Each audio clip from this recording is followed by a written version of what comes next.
Hello students.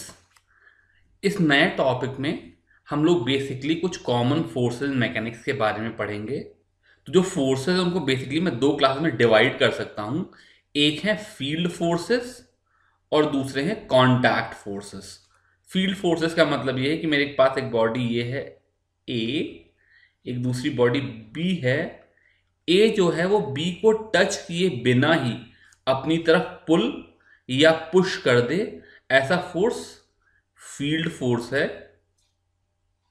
तो जैसे gravitation, electric field, magnetic field, ये फील्ड फोर्सेस में आते हैं। फिलहाल क्लास 11th में हम लोग इलेक्ट्रिक फोर्सेस और मैग्नेटिक फोर्सेस के बारे में बिल्कुल भी नहीं पढ़ेंगे। ग्रेविटेशन के बारे में क्लास 11th में पढ़ेंगे, पर वो अपने आप में एक अलग चैप्टर है। तो फिलहाल इस चैप्टर, इस टॉपिक के लिए ग्रेविटेशनल फोर्स से मेरा मतलब सिर्फ एक फोर्स होगा कि अगर ये मेरी बॉडी है जिसका मास m है, तो उसके ऊपर एक डाउनवर्ड फोर्स लग रहा होगा जो कि mg होगा। तो यहां पर ग्रेविटेशनल फोर्स खाली ये mg वाला फोर्स होगा। अगर मैं कांटेक्ट फोर्सेस को देखूं तो ये फील्ड फोर्सेस से डिफरेंट ऐसे फोर्सेस हैं जहां पर बॉडी में कांटेक्ट की जरूरत होती है। तो ये अलग अलग से फोर्सेस हैं। नॉर्मल, इसको हम लोग नॉर्मल रिएक्शन भी बोलते हैं, friction, tension, spring force, buoyancy, viscous force and surface tension, जिनमें से इन दोनों के बारे में मैं इस टॉपिक में ज़्यादा डिटेल में पढ़ूंगा। थोड़ा सा हम लोग टेंशन और स्प्रिंग फोर्स भी देखेंगे, और बॉयंसी, विस्कस फोर्स और सरफेस टेंशन ये क्लास 11th में तो हैं, लेकिन इस क्लास में हम लोग इनके बारे में ज़्यादा नहीं पढ़ेंगे। जब बॉयंसी के बारे में पढ़ेंगे या जब बाद में विस्कोसिटी के बारे में पढ़ेंगे, सरफेस टेंशन का समय आएगा, तब हम लोग इनके बारे में डिटेल में पढ़ेंगे। तो शुरुआत करते हैं नॉर्मल फोर्स से, जिसको हम नॉर्मल रिएक्शन भी बोलते हैं। तो बड़ा सिंपल सा केस है, मैंने 3 डायग्राम बना रखे हैं, एक एक करके देखते हैं। केस 1 में मेरे पास एक सरफेस है, मान लो एक टेबल है, इसके ऊपर एक मास रखा है जिसके ऊपर mg फोर्स डाउनवर्ड लग रहा है। ये ऑब्जेक्ट नीचे नहीं जा रहा है, इसका मतलब इसका एक्सिलरेशन जीरो है। और अगर इसका एक्सेलरेशन जीरो है तो न्यूटन सेकेंड लॉ की वजह से इस पे लगने वाले सारे फोर्सेस का सम भी जीरो है। तो इसका मतलब अगर नीचे की तरफ mg लग रहा है तो जरूर ऊपर की डायरेक्शन में कोई दूसरा फोर्स लग रहा होगा जो इसको नीचे जाने से रोक रहा है। यही फोर्स नॉर्मल रिएक्शन है। इसको जनरली हम लोग n से और कई बार कैपिटल R से भी डिनोट करते हैं। तो नॉर्मल रिएक्शन की वैल्यू ऊपर की तरफ होगी। तो कोई भी सरफेस जिसको जब हम प्रेस करते हैं तो वो उस प्रेसिंग को अपोज करती है, और उसका जो रिएक्शन पेयर होता है वो उस बॉडी के ऊपर की तरफ लगता है, और इसको हम नॉर्मल रिएक्शन कहते हैं।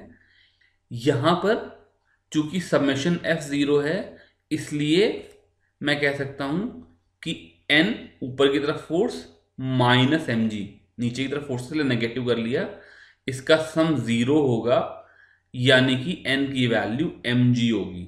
अब आप देखो ढंग से, मुझे इस इक्वेशन को लिखने से पहले कुछ यहां पर x axis, y axis define करनी चाहिए थी, और जो फोर्स था n था, इसको nj लिखना चाहिए था, और mg को माइनस mgj लिखना चाहिए था, और फिर इसका सम जीरो करना चाहिए था। ये ढंग से वेक्टर इक्वेशन थी। लेकिन जैसे मैं पीछे आपको बता रहा था कि जैसे जैसे हम लोग आगे पढ़ेंगे वैसे वैसे इस तरह के काम छोड़ते जाएंगे, बिकॉज अब धीरे धीरे आपको डायरेक्शन का, वेक्टर का कंसेप्ट समझ में आ रहा होगा। तो खैर यहां पर n की वैल्यू mg हो गई। अब एक दूसरा केस लेते हैं। ये टेबल है, इसके ऊपर एक ब्लॉक रखा हुआ है, लेकिन टेबल जो है वो दीवार के साइड में है। तो ये मेरी वॉल है और ये टेबल है, और इस ब्लॉक के ऊपर न सिर्फ mg फोर्स नीचे की तरफ लग रहा है, बल्कि मैं इसको f फोर्स से इधर की तरफ ढकेल रहा हूं। तो चूंकि mg इसको नीचे की तरफ प्रेस कर रहा है, तो यहां पर एक तो नॉर्मल का फोर्स लगेगा जो कि ऊपर की तरफ लगेगा, और चूंकि मैं इस ब्लॉक को इधर इस वॉल की तरफ ढकेल रहा हूं, तो जो वॉल है वो इस ब्लॉक के ऊपर एक और नॉर्मल का फोर्स लगाएगी जो कि इस डायरेक्शन में लगेगा। जब भी इस तरह के एक से ज्यादा फोर्सेस लगते हैं नॉर्मल रिएक्शंस में, तो हम उनको n1, n2 जैसे नामों से लिख देते हैं। फिर से अगर फोर्स बैलेंस करें तो हॉरिजॉन्टल फोर्स बैलेंस करने की वजह से N2 माइनस एफ की वैल्यू जीरो हो जाएगी, यानी कि N2 की वैल्यू एफ के इक्वल हो जाएगी, लेकिन राइट हैंड साइड पे। और ऐसे ही वर्टिकल फोर्स बैलेंस करूं तो N1 माइनस एम जी की वैल्यू जीरो हो जाएगी, या N1 की वैल्यू mg हो जाएगी। तो N1 जो है वो मेरे वर्टिकल फोर्स mg को बैलेंस कर ले रहा है, N2 मेरे हॉरिजॉन्टल फोर्स F को बैलेंस कर रहा है। अब जरूरी नहीं है कि जो मेरा नॉर्मल रिएक्शन हो वो हॉरिजॉन्टल या वर्टिकल ही लगे। यहां पर चूंकि मेरी सरफेस हॉरिजॉन्टल थी, इसलिए इसका नॉर्मल फोर्स वर्टिकल लग रहा था। यहां पर मेरी एक सरफेस हॉरिजॉन्टल थी और दूसरी सरफेस वर्टिकल थी, इसलिए एक फोर्स जो था वो ऊपर की तरफ और एक राइट हैंड साइड में, यानी कि एक वर्टिकल और एक हॉरिजॉन्टल लग रहा था। लेकिन सपोज करो ये मैं तीसरा केस देखता हूं, यहां पर क्या हो रहा है कि एक इंक्लाइंड प्लेन है, इसका ये एंगल ऑफ इंक्लिनेशन थीटा है, और इसके ऊपर एक ब्लॉक रखा हुआ है जिसका मास mg है।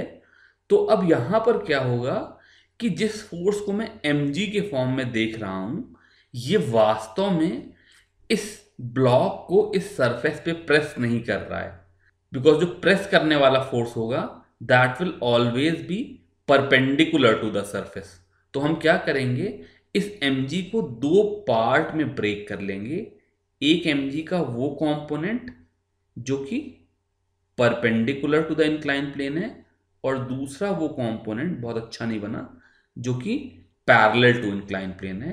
तो अगर मैं इस चीज को एक्सटेंड करूं और सपोज करो मैं इस ट्राइंगल ए, इस पॉइंट को करीब करीब P और यहां पर C में देखूं, तो ये एंगल थीटा है, इसलिए ये एंगल 90 डिग्री है, इसलिए ये वाला एंगल 90 माइनस थीटा हो जाएगा।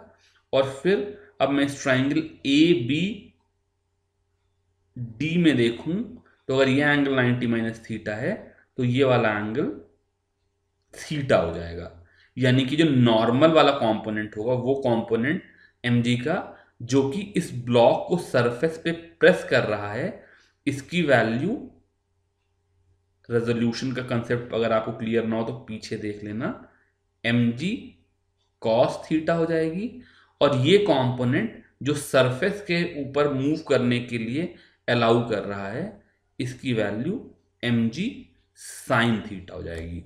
तो मैंने क्या किया, चूंकि मेरा force perpendicular to the surface नहीं था, और नॉर्मल हमेशा परपेंडिकुलर कंपोनेंट को ही बैलेंस करता है, इसलिए मैंने mg को mg रहने ही नहीं दिया, उस mg को दो पार्ट में तोड़ लिया, एक mg cos थीटा और एक mg sin थीटा। यहां पर एक और ध्यान देने वाली बात क्या है कि मैं अभी तक जहां भी x एक्सिस y एक्सिस बनाता था उसमें ऐसे हॉरिजॉन्टल x और ऐसे वर्टिकल y बना लेता था, पर अगर मैं मोशन इन प्लेन की बात कर रहा हूं तो ये जरूरी नहीं है कि जो मेरी दो परपेंडिकुलर एक्सिस हों वो हॉरिजॉन्टल और वर्टिकल ही हों, वो इस डायरेक्शन में और इस डायरेक्शन में, या इस डायरेक्शन में, इस डायरेक्शन में, या किसी और डायरेक्शन में, ऐसे ऐसे किसी भी डायरेक्शन में हो सकती है। अब मैं इस ब्लॉक को देखूं तो अगर सपोज करो यहां पर कोई और फोर्स नहीं होता, तो जो मेरा नॉर्मल रिएक्शन है वो सिर्फ उस मोशन को अपोज करेगा जो इस ब्लॉक को इस सरफेस की तरफ प्रेस कर रहा है, यानी कि mg cos थीटा को अपोज करेगा, और इसकी वजह से इस ब्लॉक के ऊपर एक दूसरा फोर्स n लगेगा which will be normal to surface.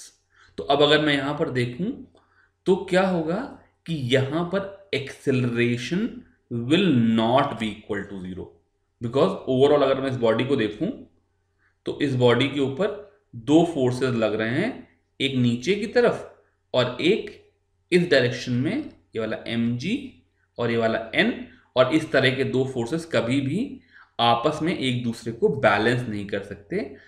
अब जबकि मैं इस mg को यहां पर mg cos थीटा और यहां पर mg sin थीटा में रिजॉल्व कर लिया हूं, तो क्या होगा कि जो नॉर्मल और mg cos थीटा है ये तो परपेंडिकुलर टू द सरफेस लग रहे हैं, और ये block perpendicular to the surface इस डायरेक्शन में मूव नहीं कर सकता, नीचे जा नहीं सकता, बिकॉज यहां पर ये नीचे इंक्लाइंड प्लेन है, और ऊपर इस तरफ जा नहीं सकता बिकॉज फिर तो कॉन्टैक्ट छूट जाएगा।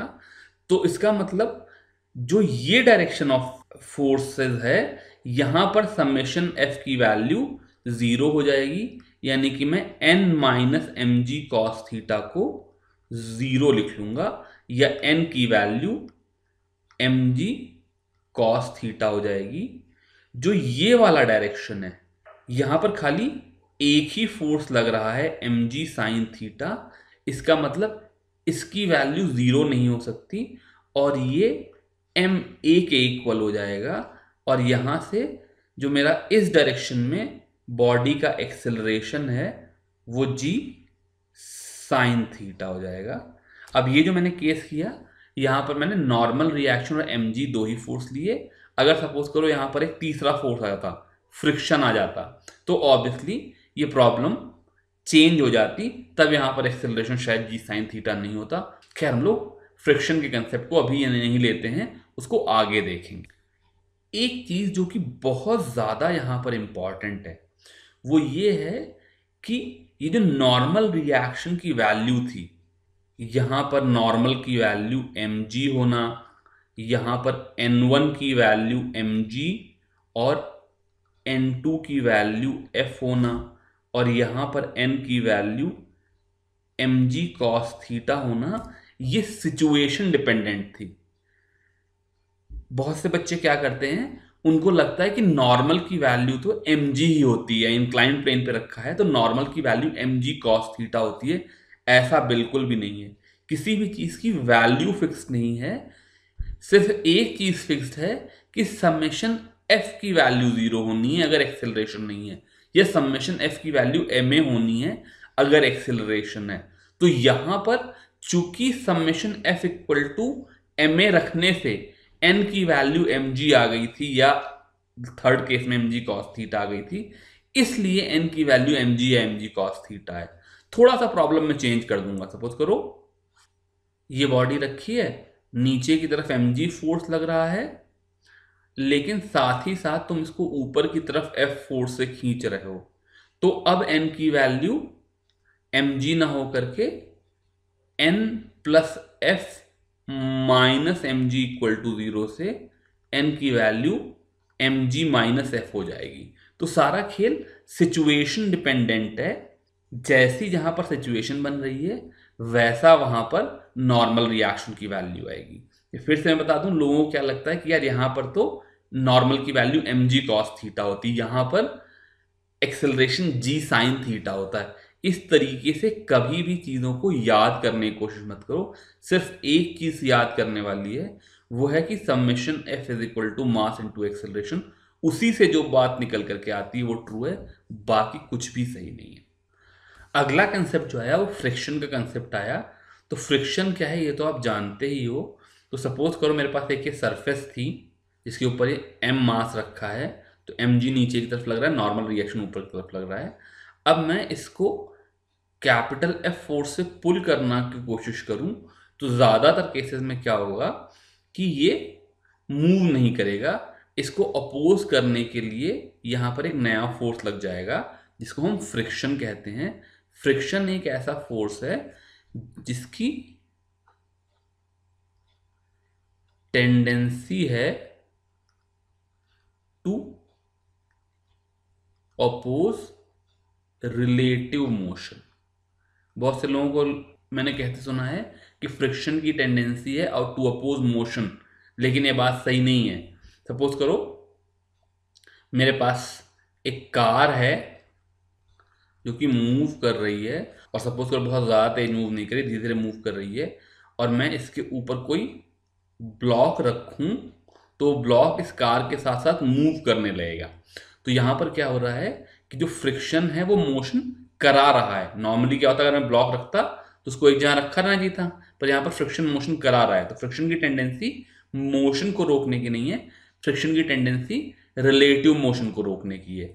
यहाँ पर मेरी टेबल रुकी हुई थी, मैं इसके ऊपर इस ब्लॉक को मूव कराना चाह रहा था, तो ये फ्रिक्शन इस ब्लॉक को रोक रहा है, यहाँ पर मेरी कार मूव कर रही थी और मैं इसके ऊपर इस ब्लॉक को रख देना चाह रहा था, तो यहाँ पे फ्रिक्शन इसको मूव करा रहा है। तो friction has a tendency to oppose relative motion, पर ये tendency to oppose relative motion infinite नहीं है।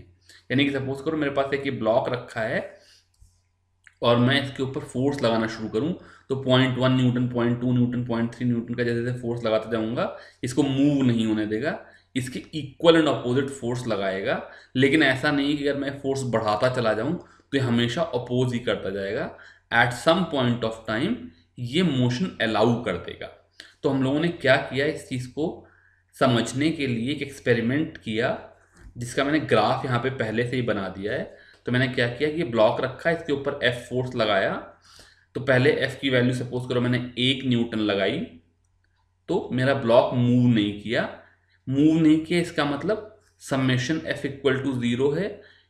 इसका मतलब हॉरिजॉन्टल डायरेक्शन में capital f minus small f is equal to 0 है। इसका मतलब मेरे स्मॉल एफ की वैल्यू भी 1 न्यूटन है।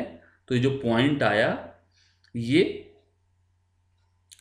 Small f is equal to capital f line पे आया है, जो कि एक्स एक्सिस के साथ या फोर्स एक्सिस के साथ 45 डिग्री का एंगल बना रही है।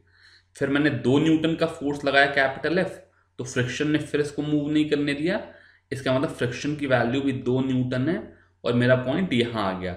इस तरीके से जैसे जैसे मैं कैपिटल एफ बढ़ाता जा रहा हूँ वैसे वैसे फ्रिक्शन बढ़ता जा रहा है और ये ग्राफ कुछ इस तरीके से आगे बढ़ता जाएगा। लेकिन जैसा कि मैंने अभी बताया, जो फ्रिक्शन की अपोज करने की टेंडेंसी है वो इनफाइनाइट नहीं है। जैसे जैसे मैं फोर्स एफ को बढ़ाता जाऊंगा वैसे वैसे फ्रिक्शन बढ़ता जाएगा, लेकिन एक पॉइंट ए ऐसा आएगा जहां पर फ्रिक्शन अपनी मैक्सिमम वैल्यू पहुंच जाएगा। इसका मतलब अगर मैं यहां तक कैपिटल एफ लगाऊं, अगर मेरा capital f less than equal to ये मैक्सिमम वैल्यू है, जिसको मैं एफ एस मैक्स बोलता हूं, अभी 1 मिनट बताऊंगा क्यों बोलता हूं, तो यहां पर रिलेटिव मोशन नहीं होगा, नॉट पॉसिबल। तो अगर मेरा फोर्स इस मैक्सिमम वैल्यू से कम है तो जो मेरा फ्रिक्शन है वो इक्वल टू फोर्स होगा, और इस फ्रिक्शन को मैं स्टैटिक फ्रिक्शन, स्टैटिक मतलब मोशन ना हो, इसको मैं स्टैटिक फ्रिक्शन एफ एस कहता हूं। तो जो पॉइंट ए पे फ्रिक्शन की वैल्यू है ये एफ एस की मैक्सिमम वैल्यू है, इसीलिए मैं इसको एफ एस मैक्स कह रहा था। अगर मैं कैपिटल एफ को greater than F s max कर दूं तो इस पोर्शन में जो मेरा फ्रिक्शन है वो थोड़ा सा कम हो जाएगा और ये कांस्टेंट हो जाएगा। ये जो फ्रिक्शन की वैल्यू है इसको मैं काइनेटिक फ्रिक्शन कहता हूं। काइनेटिक मतलब मोशन होने लगा, और इसको हम एफ के कहते हैं, और यहां पर एक कांस्टेंट फोर्स एफ के लगने लगेगा। ऑब्वियसली चूंकि एफ एस मैक्स से ज्यादा है और एफ के एफ एस मैक्स से कम है, इसलिए जो मेरा यहां पर एफ माइनस एफ के होगा वो ग्रेटर देन 0 हो जाएगा और यहां पर मोशन होने लगेगा। ये तो पहली बात निकल करके आई। दूसरा मैंने एक काम क्या किया कि एक और एक्सपेरिमेंट किया। यहां पर मैंने वैसा ही एक ब्लॉक रखा, इस ब्लॉक के लिए नॉर्मल रिएक्शन कुछ वैल्यू थी, उस नॉर्मल रिएक्शन की वैल्यू के लिए जो फ्रिक्शन की वैल्यू है वो मेजर की। तो 2 केसेस में एक्सपेरिमेंट में करूंगा, पहले विदाउट ऑयल के और फिर बाद में विद लुब्रिकेटिंग ऑयल के। तो मैंने क्या पाया कि यहां पर जो फ्रिक्शन की वैल्यू है वो इस नॉर्मल रिएक्शन के लिए कुछ ऐसी है और ये पॉइंट यहां लाई कर रहा है। फिर मैंने नॉर्मल रिएक्शन को बढ़ा लिया, जिसकी वजह से फ्रिक्शन की वैल्यू भी मैंने पाया कि बढ़ गई, और अब जो मेरा अगला पॉइंट था वो यहां लाई कर रहा था। ऐसे 3-4 पॉइंट बनाए, तो मैंने क्या पाया कि इन सारे केसेस में जो मेरा स्टैटिक फ्रिक्शन है उसकी मैक्सिमम वैल्यू नॉर्मल रिएक्शन के प्रोपोर्शनल है, या मैंने कहा f s max is equal to mu s times n, जहां पर म्यू एस एक कांस्टेंट है जो कि ब्लॉक और टेबल या जिस भी सरफेस पे वो ब्लॉक रखा है उनके नेचर पे डिपेंड करेगा। तो सपोज करो मैं टेबल के ऊपर स्टील का ब्लॉक रखूं या रबर का ब्लॉक रखूं तो उनके लिए म्यू एस की वैल्यू अलग अलग होगी। दूसरी बात एक बहुत बहुत बहुत इंपॉर्टेंट यहां पर है कि फ्रिक्शन की वैल्यू स्टैटिक कंडीशन में यानी कि जो एफ एस है इसकी value mu S into n नहीं है, मैक्सिमम फ्रिक्शन की value mu S into n है। इसका मतलब फ्रिक्शन की value mu S into n हो भी सकती है या उससे कम भी हो सकती है, उससे ज्यादा नहीं होगी। ये एक बहुत इंपॉर्टेंट कंसेप्ट है। आगे चल करके जब प्रॉब्लम हम लोग करेंगे तो अक्सर लोग ये गलती कर देते हैं कि कई ऐसे केसेस में जहां पर फ्रिक्शन की value mu S into n से कम हो वहां पर भी फ्रिक्शन की value mu S into n लगा देते हैं। फिर तीसरी बात मैंने क्या किया कि अपनी सरफेसेस को चेंज किया, मतलब नॉर्मल रिएक्शन सेम रखा और दोनों सरफेस के बीच में ल्यूब्रिकेटिंग ऑयल डाल दिया और फिर ऐसा ही ग्राफ प्लॉट किया। तो मुझे क्या मिला कि अभी भी जो मेरा फ्रिक्शन है उसकी maximum value proportional to n है, लेकिन इस बार जो स्लोप ऑफ द कर्व आया वो कम आया। इसका मतलब अब सेम नॉर्मल रिएक्शन पे उतना फ्रिक्शन नहीं लग रहा जितना पहले लग रहा था। तो यहां से मुझे ये पता चल गया कि अलग अलग सरफेसेस के लिए जो मेरा म्यू होगा बल्कि म्यू एस होगा ये सरफेस डिपेंडेंट है। Same block same table, oil नहीं था तो कुछ और था, ऑयल था तो कुछ और हो गया। जैसे हम लोगों ने यहां पर स्टैटिक फ्रिक्शन की मैक्सिमम वैल्यू और नॉर्मल रिएक्शन में ग्राफ प्लॉट किया और उसकी value mu S into N पाई, ऐसे ही अगर मैं काइनेटिक फ्रिक्शन की वैल्यू और नॉर्मल रिएक्शन में ग्राफ प्लॉट करूं तो वो भी आपस में प्रोपोर्शनल होंगे और वहां जो प्रोपोर्शनैलिटी कांस्टेंट है उसको मैं म्यू के बोलता हूं। जनरली म्यू के जो होगा वो म्यू एस से कम होगा, लेकिन इन दोनों की वैल्यू नियरली सेम होंगी। तो कुछ क्वेश्चन हम देखेंगे कि वहां पे म्यू के और म्यू एस की वैल्यू अलग अलग दी हुई है, तो फिर ऑब्वियसली हम लोगों को उसको अलग अलग यूज करना होगा। काइनेटिक के केस में म्यू के और स्टैटिक के केस में म्यू एस। लेकिन अगर कहीं पे खाली म्यू गिवन है तो उसका मतलब ये है कि mu s is equal to mu k is equal to mu हम लोग यूज कर सकते हैं। बिकॉज रियल लाइफ में क्या होगा कि अगर सपोज करो कहीं पे म्यू एस की वैल्यू 0.2 है तो म्यू के की वैल्यू 0.195 या कुछ ऐसी होगी, तो हम दोनों को ही 0.2 ले सकते हैं।